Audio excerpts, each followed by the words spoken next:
Good afternoon. This is Brent Pinkston, your remote life coach, coming to you from Tampa, Florida. I hope everybody is having a wonderful Saturday.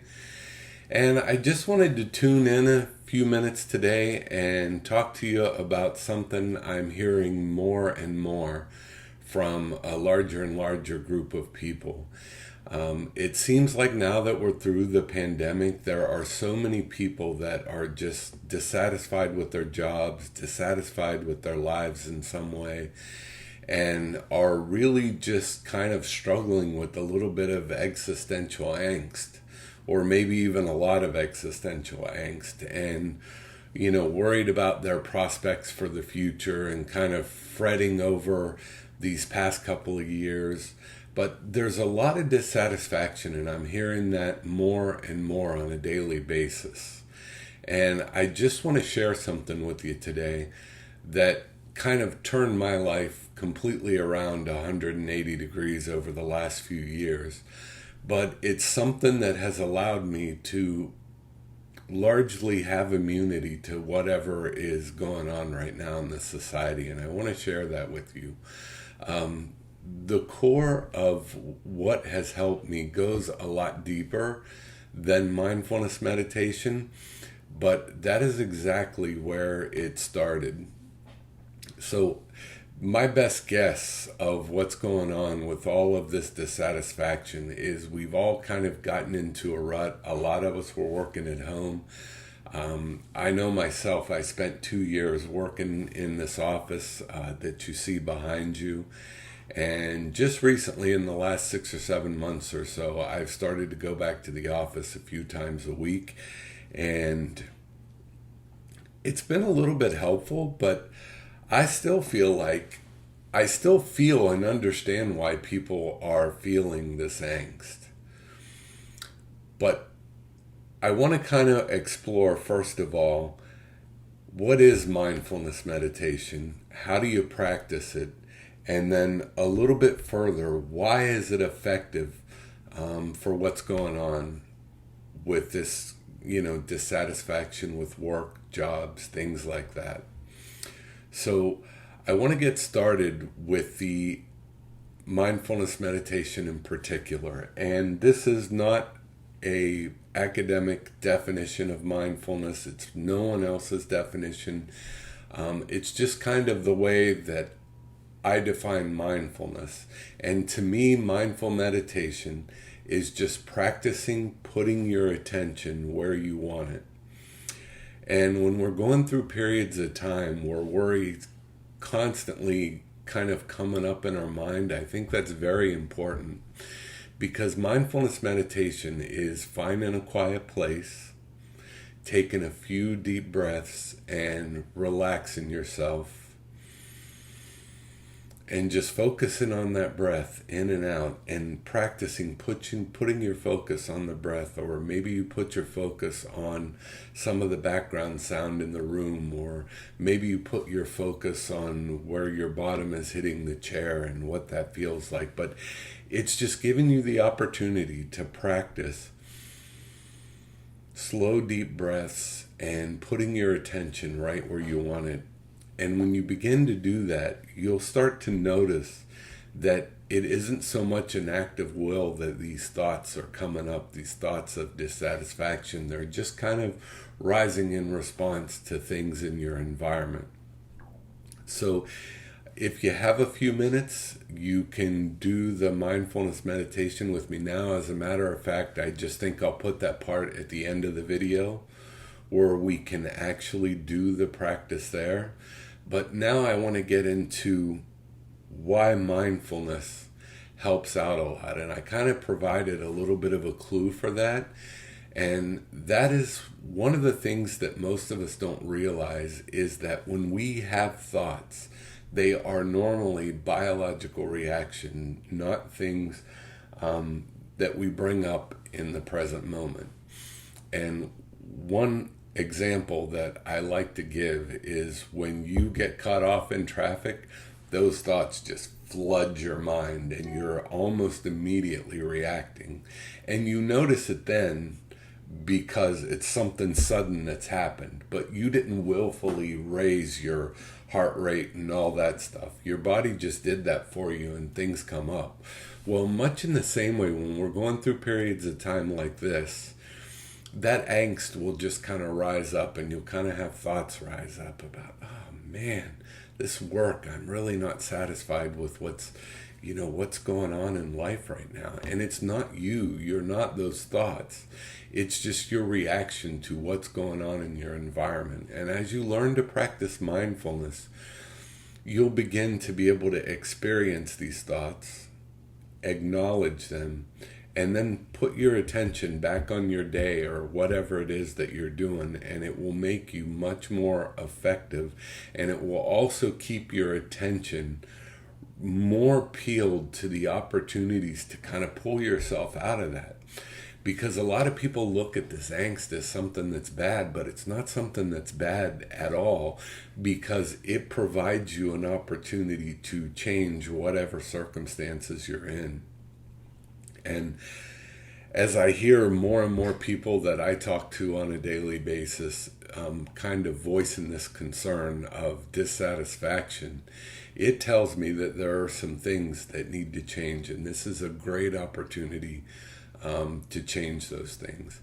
You know, a lot of times when we go after goals, we focus on what it is that we can get out there and do, as if what we're going to do is going to solve all the problems. But if your mind is still bringing up all these thoughts, it's going to be really hard to perform, for you to perform in the midst of having all of these thoughts coming up of anxiety. So what this mindfulness is going to do is it's going to set you up to learn to decide where you want your attention to be. And you'll begin to learn more and more that you're not the thoughts that you have, you're not your past, and you're not how you feel. And mindfulness will get you there and allow you to kind of get up out of this angst. In addition to the mindfulness practice, one of the other things that I do is I pick a couple of mundane tasks every day.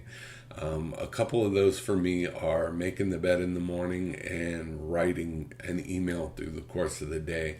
I'll do those tasks, and I will pay really close attention when I'm making the bed to every little process, and just pay attention to the texture of the sheets, the feedback I'm given. It has nothing to do with the quality of the work. It's just training myself to pay attention and to focus on the subtle things going on in the environment. And the same with emails. I'll pick a routine email that I send through the course of the day, and I'll pay attention to every keystroke and really think through what I'm going to say. And I do that intentionally. And over a period of time, you'll find your attention getting better, and you'll find yourself doing a little more. If you happen to be on the internet, go to brentpinkston.com, and you can read my question to ChatGPT and its response about the benefits of mindfulness. And that'll be really revealing. And I am providing this because mindfulness is something that turned my life 180 degrees for this very reason, because now I am able to focus my attention in the moment, right where I want it. As I'm talking to you, I'm very mindful of what's being said, and it's very intentional, if you will. So with that, I want to provide you this little exercise and kind of give you an idea how I do mindfulness. There are a ton of apps out there, a lot of meditation apps. If you're Christian, there's the Abide app that will kind of help you to meditate on scripture, and it also kind of keeps your attention where you want it if you're coming from a Christian perspective. But what I'm going to show you is just the basics of the way I do my mindfulness practice. So, and a lot of days I do my mindfulness practice sitting right here in the chair where I'm at. And I sit down in the chair, and I make sure it's a time when I'm not likely to get interrupted. And I take a couple of deep breaths, and just let my body relax. And as my body relaxes, I just focus my attention on my breath in and out, and I do that for about 15-20 minutes. A lot of times I'll change it up.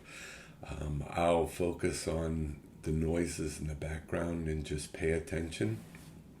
And what's going to happen during this period of time is you're going to find yourself getting caught up in thought. And a lot of people get discouraged because they can't meditate because they're getting caught up in thought. But that's kind of the purpose of it. And that's what you're trying to do. When you have a thought, you just kind of acknowledge the thought. Don't react to it. Don't think any further about it. Just acknowledge that you had the thought. And then put your attention back on your breath. And what that does is that gives you that practice. And it also keeps that thought from disrupting you. But as I said, there will be periods of time where you notice you get caught up in thought, maybe for a couple of minutes or 3 minutes, or a period of time where you find yourself falling asleep. And that's okay. When you come back to, just acknowledge the thoughts, acknowledge whatever happened, and just go back to focusing on your breath. And if you do that twice a day for 10, 15, 20 minutes, you'll begin to see what I'm talking about, and then you'll begin to catch those thoughts coming in when you have that angst or that dissatisfaction, and then you can just acknowledge those. And maybe by this point you've written down some goals and you know where you want to go from here. But then instead of going back to your breath like you do in the meditation, you just go back to whatever task it is that you're doing to get you closer to your goals. So a lot of people start with goals and they set the goals and they think they're going to get out there and just achieve something. But typically what happens is they end up getting disrupted by these thoughts and they haven't developed mindfulness. It's kind of misleading, but over the past few years, I have developed so much more discipline. And I don't say that to give myself any credit. It's just been simply a result of being able to have a thought and practice acknowledging the thought and then going right back to what I'm doing. And you find when you do that, that these thoughts that you have, maybe you have thoughts saying I'm not enough, or maybe you have thoughts about, oh my goodness, how am I going to pay the rent or the mortgage this month, or whatever stresses you have, those things don't go away, but you just acknowledge the thought for the moment. Then you go back to the activities that are actually going to help you solve the problems, and you don't react to them. You kind of train yourself not to react to them.